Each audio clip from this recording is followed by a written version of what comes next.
Hello, this is Kyle, also known as Alien Dude, reviewing today this katana made by Swordier in collaboration with the Sword Buyer's Guide store. Now, this katana is designed as a tameshigiri specialized katana. What does that mean? Well, tameshigiri, as you probably know if you're watching this, is the Japanese art of cutting tatami with a katana. Real quick, tatami is a woven grass mat that is very common in Japan, and to prepare it for cutting, they roll it up tightly, soak it in water, let it drain some, and then cut it. For traditional Japanese tameshigiri, they would typically use used tatami mats. These are mats that were actually used as mats on floors, and then after X amount of use, I don't know how much, they would then roll them up and use them as a cutting target. Those types of tatami mats are much tougher than what you will typically see in the type of competitions of cutting tatami that I'm used to, where they use brand new mats. And from what I understand, used mats are a lot more difficult to cut. All that being said, in this video, there's not going to be any used mats. It's going to be brand new ones. Now, a couple of things to get out of the way first. This is a review sample. It was sent to me by the Sword Buyer's Guide store for the purposes of this review. Secondly, I have no training whatsoever in Japanese sword arts, JSA.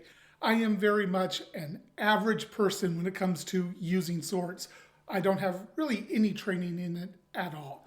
What I do have is a good amount of experience handling swords, and especially handling a lot of different swords, because I review them on this YouTube channel every 2 weeks. If you haven't yet, make sure you subscribe. So what you will get out of this review is more than just my thoughts, though, because later on I'm going to have some friends join me to discuss their thoughts on this model. And these friends are much more accomplished cutters than I am.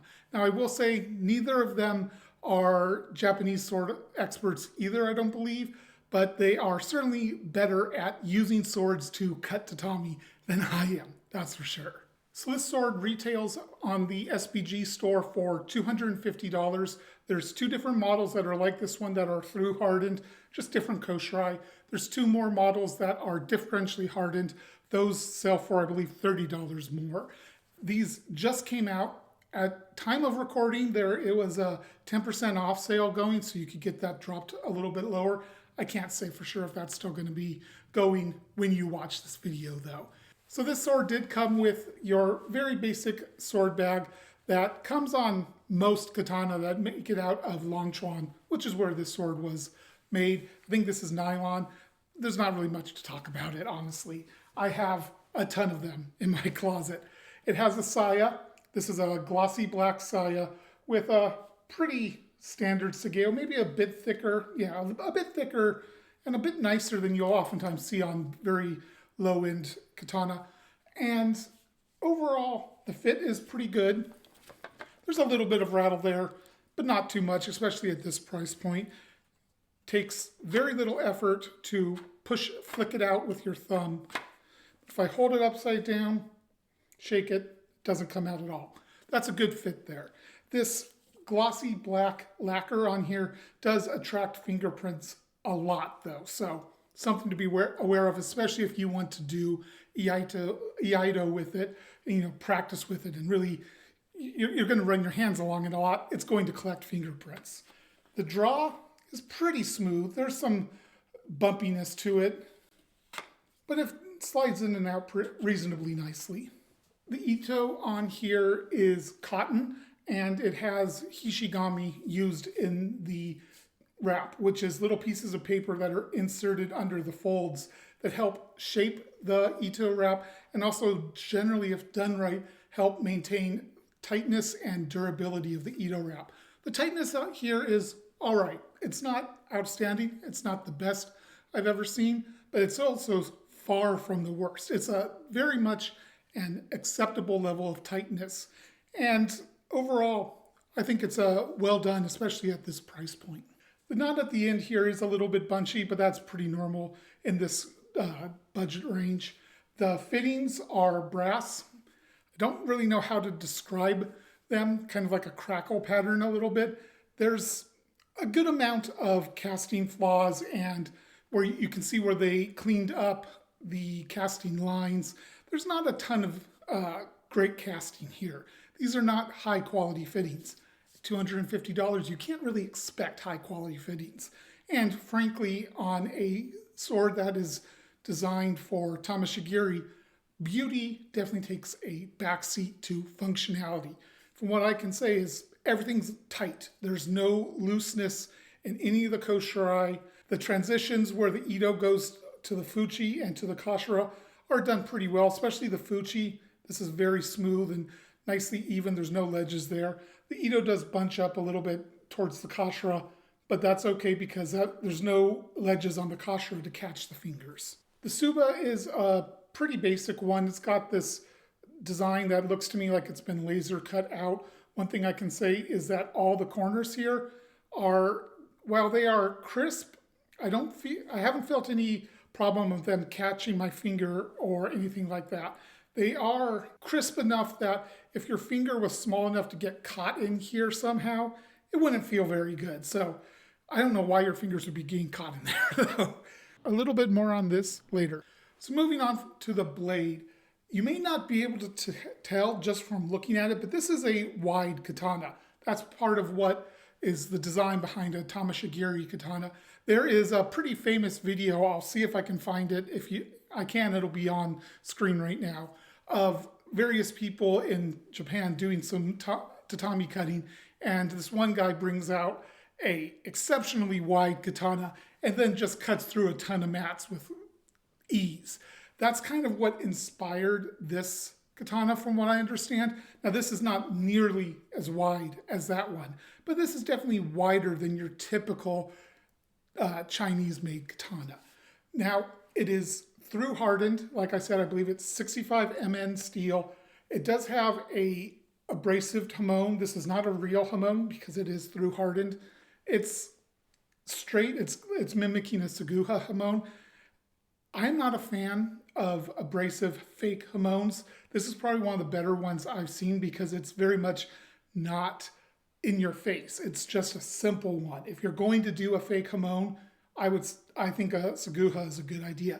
Although frankly, I'd be perfectly fine with none and just have it be one steel. Own the fact that it's through hardened. For a tameshigiri katana, it's not necessarily the worst thing for it to be through hardened.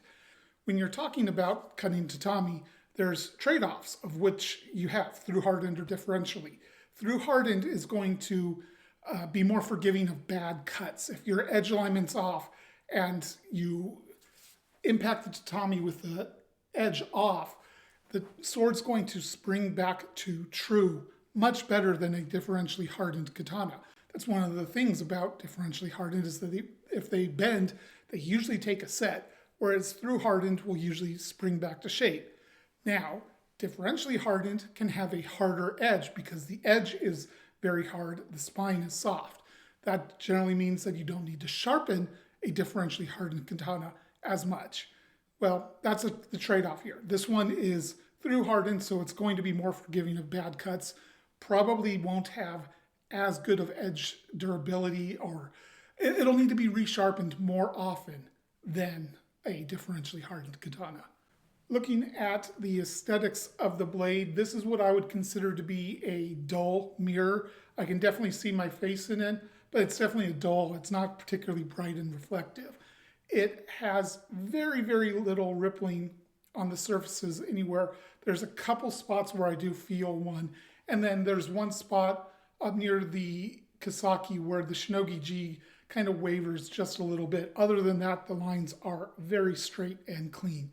Now the Yokote here is not geometric, so there's no actual change in geometry here. And then in addition to that little waver, the fake hamon kind of is a little sloppy as it transitions into the curve of the Kasaki. Very, very minor things here though. And frankly, again, when you're talking about a tameshigiri specialized katana, you don't really need to worry as much about aesthetics. Sure, it's nice for the katana to look good, but functionality is definitely at the forefront of this katana design. The edge beveling is excellent. It is a smooth bevel from the Shinogi G to the edge.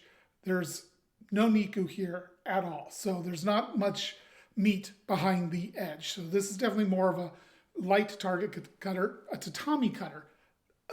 You don't need a ton of Niku if you're just doing new tatami mats. If you're doing used mats, I would probably want some Niku there.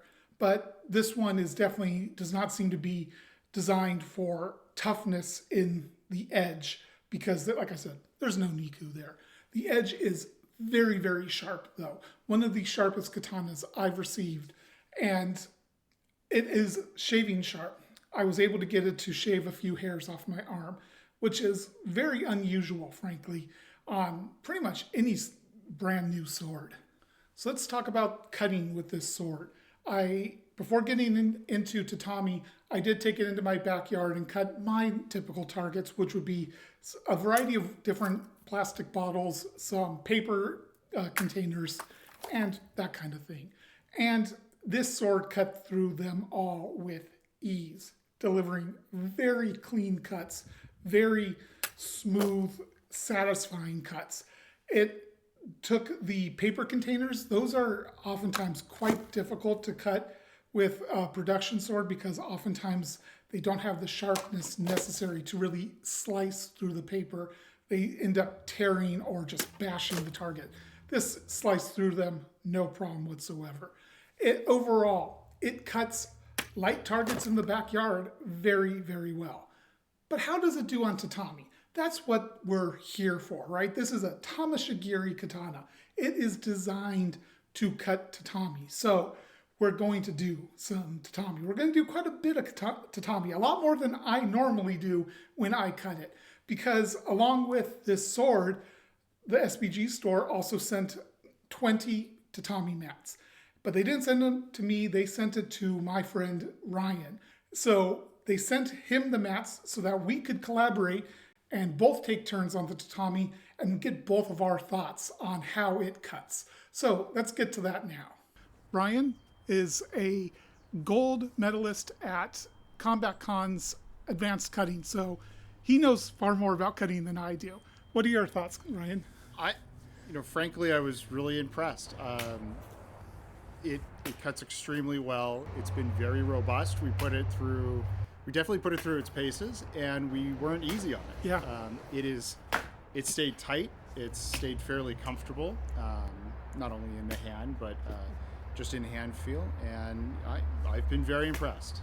Yeah, what he said there, it stayed tight. Not a single bit of looseness in the hilt anywhere. The Fuchi, Kashira, Suba, everything is still perfectly tight. And that's saying something because there were some good impacts there. We, especially me, sometimes I didn't have the best cuts, and that transfers a lot of shock into the katana. And most budget katana I have reviewed would have developed looseness on those cuts.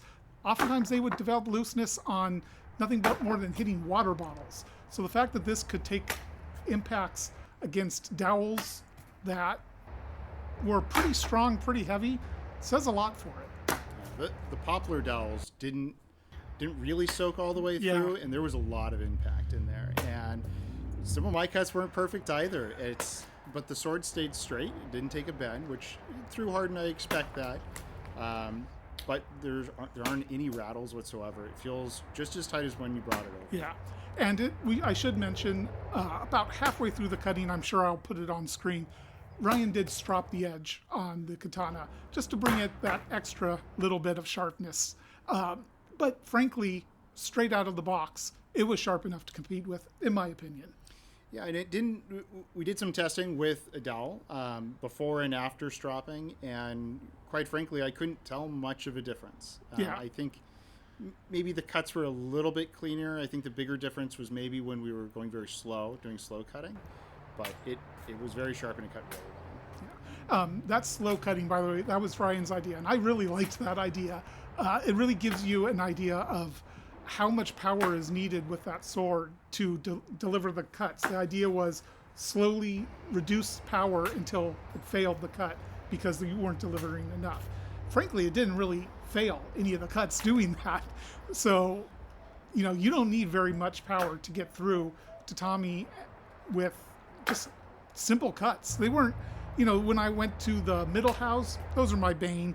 I got some of them when I was going full speed. I don't think I got any of them when I was going half speed, but Yeah, any of the cuts that I've tried, it's more than capable of doing, even if I wasn't.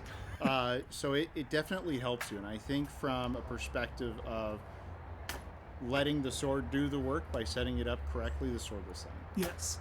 And seeing it did that monster roll of it was a Two tatami and I think a poplar. yeah.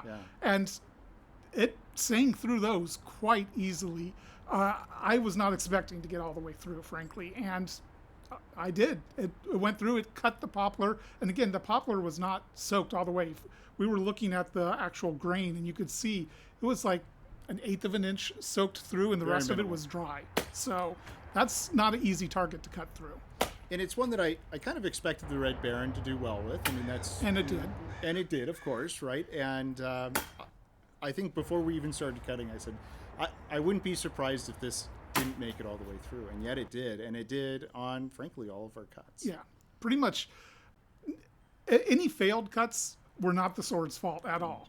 So that's saying a lot. It does a lot of the work for you. It's got that broad blade, relatively thin blade out towards the tip, especially for a katana, and just a really good edge geometry. No niku whatsoever, which makes it easier sword to cut with. It does have a little bit more forward weight than I'm used to in a katana because that profile doesn't really taper at all. That again helps it with the cutting, and it doesn't feel clunky at all. I was able to do my first ever double cut with it. I was able to do a dragonfly cut, which I've never tried before, and that blew me away. Yeah, and again, I think those cuts were good by themselves, but if there was any variance, the sword would help. Yes. I'm not going to say help correct, but help make sure that you could get through things. And while you continue watching more of Ryan and I cutting with this sword, I'm going to add some input from another sword friend, Kevin. Kevin ended up buying one of these when they were first available on the SBG store, and he wanted to add some input to the review since he is also a gold medalist at advanced cutting with Euro swords. Now, unfortunately, Kevin had a little bit less good things to say about his. He felt that it was not sharp enough to compete with out of the box. He thought it needed quite a bit of stropping to get sharp enough. The Ito was not as tight for him, and he said it came unacceptably loose after just some basic handling. And in addition, the Suba came loose after cutting. This is unfortunate, frankly. It is not what you want to see, and combining that experience with the one that Ryan and I tested, it says to me that consistency may not quite be there yet. I think there is a chance that if you were to buy one of these, you'd get one just as good as the one that Ryan and I tested, but there's also a chance that you would get one that had some flaws like Kevin's did. All right, so you've heard from me, an average user of swords. You've heard from Ryan and Kevin, two outstanding users of swords. I'm going to add in one more perspective, that of my wife, who is very much a novice at using swords. She didn't want to be in the shot, so this is a little oddly cropped, but she was able to get multiple cuts through tatami with very little effort. And that says something because she's really only ever cut tatami once before. It was a half mat with one of the best cutting swords either of us have ever handled. So in the hands of a novice, it's a good cutter. So Ryan, do you think $250? What do you think? I think it exceeded my expectations. I could see where the money was saved, but I think the shining piece of it's the blade. Right. The blade does everything it's advertised to do, and I think maybe even a little bit more than that. It was certainly as sharp as claimed, which is I'm a little bit of a stickler for sharpness, I don't mind saying, and it met expectations there, and it performed very well. I think where, obviously where they saved money, the side of the scabbard, right, the Suba, and I could feel that. And if you really wanted a nice, also fantastic cutter sword, I think it's worth buying and upgrading the parts as you go. Yeah, that's actually a really good idea. If you want a little bit more bling on there, the blade is fantastic. The Tsuka is actually quite well done. I haven't disassembled it, but the Ito wrap it's not the tightest I've ever seen, but it is plenty tight for the price range. So you could absolutely easily change out the Suba if you're crafty enough to do it. And the Suba is the first piece I would replace. I'm not a fan of the laser cut Subas. They just don't look particularly good. This one, the inside corners are too crisp for my taste. It never actually bit me, but it did actually get close to biting me once on one cut. And that's something that could be a lot better. Yeah, and I think there's something, a relationship you build with swords, and the touch and the feel that you get out of handling one matters. And for me, where that starts to be a little disassociated is the Suba for the most part. Now, I do want to mention there just recently 3 new models of this same basic design were released on this Sword Buyer's Guide store. 2 of them through hardened, 2 differentially hardened. I don't know if they have different Subas. I would bet they do. So maybe there's a different one that would be more to my liking, more to your liking, or more to your liking. If I were to purchase the sword, my expectations for what I would want out of it and the role it could play in my collection, I think this fits a very unique price point and advantage. So I've been very impressed with it. All right. Thank you, Ryan. Absolutely. Thank you.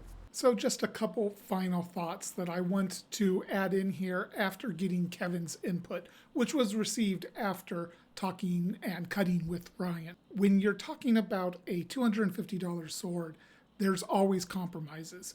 Unfortunately, one of the most common compromises is consistency. So apparently this katana is no different. Kevin's was a little bit lackluster. The one that Ryan and I tested was frankly pretty outstanding for the price. If you mix those two together, you end up with something that's probably a bit average for the price. So it's a little bit of a gamble if you buy one of these, if you're going to get a great one. But the upside is pretty high because you do have a chance of getting a truly outstanding cutter. Whether or not that is a risk that you're willing to take, that is going to have to be up to you. For me, I think it's probably worth that risk because the upside is high. But that is just my opinion, and $250 for me doesn't break the bank like it might for other people. If you're looking for excellent consistency and something that you know is going to hit the mark, you may not want to go with this one. And that's going to wrap up this review. I want to send a thank you to Paul at the Sword Buyer's Guide store for sending me this sword. I want to say thank you to Ryan and Kevin for adding their input. Ryan is keeping this one, not me. For all of you watching, make sure you hit the like button, subscribe, leave a comment, all that YouTube stuff. Until next time, Alien Dude out.